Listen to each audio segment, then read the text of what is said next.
Gangers had been cutting the line-side grass and caulking it.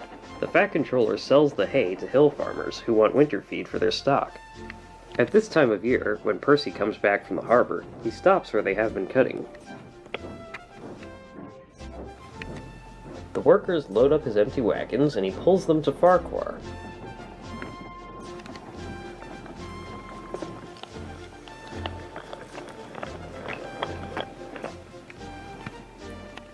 Toby then takes them to the hills. The farmers collect the hay from Toby's top station.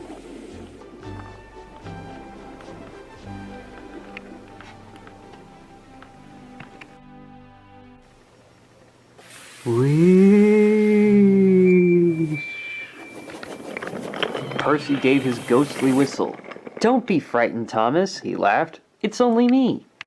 "Your ugly phiz is enough to frighten anyone," said Thomas crossly. "You're like a "Ugly indeed, I'm—" green caterpillar with red stripes," continued Thomas firmly. "You crawl like one, too."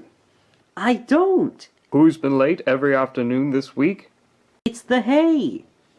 "I can't help that," said Thomas. "Time's time, and the Fat Controller relies on me to keep it. I can't if you crawl in the hay till all hours."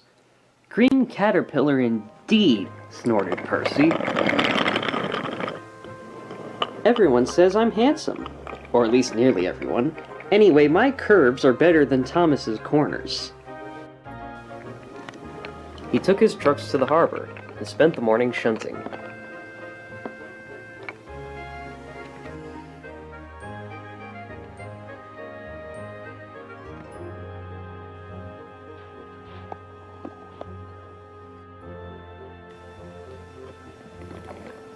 "Thomas says I'm always late," he grumbled. "I'm never late, or at least only a few minutes." What's that to Thomas? He can always catch up time further on. All the same, he and his driver decided to start home early.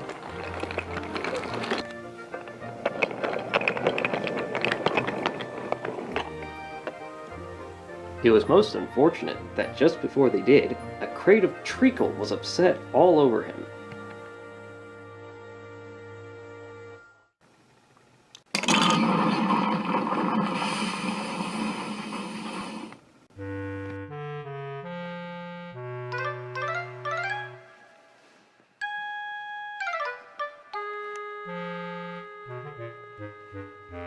They wiped the worst of it off, but Percy was still sticky when he puffed away. The wind rose as they puffed along. Soon it was blowing a gale. "Look at that!" exclaimed his driver. The wind caught the piled hay, tossing it up and over the track. The gangers tried to clear it, but more always came.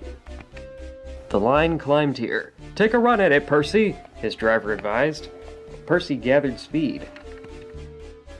But the hay made the rails slippery, and his wheels wouldn't grip. Time after time, he stalled with spinning wheels and had to wait till the line ahead was cleared before he could start again. The signalman climbed a telegraph pole. The station master paced the platform. Passengers fussed, and Thomas seethed impatiently. 10 minutes late. I warned him. Passengers will complain. And the Fat Controller," the signalman shouted. The station master stood amazed. Passengers laughed and shouted as Percy approached. "Sorry I'm late," Percy panted. "So I should hope," scolded Thomas, but he spoilt the effect as Percy drew alongside. "Look what's crawled out of the hay," he chortled. "What's wrong?" asked Percy. "Talk about hairy caterpillars," puffed Thomas. "It's worth being late to have seen you." When Percy got home, his driver showed him what he looked like in a mirror. "Bust my buffers!" exclaimed Percy. "No wonder they all laughed. I'm just like a woolly bear. Please clean me before Toby comes." But it was no good. Thomas told Toby all about it.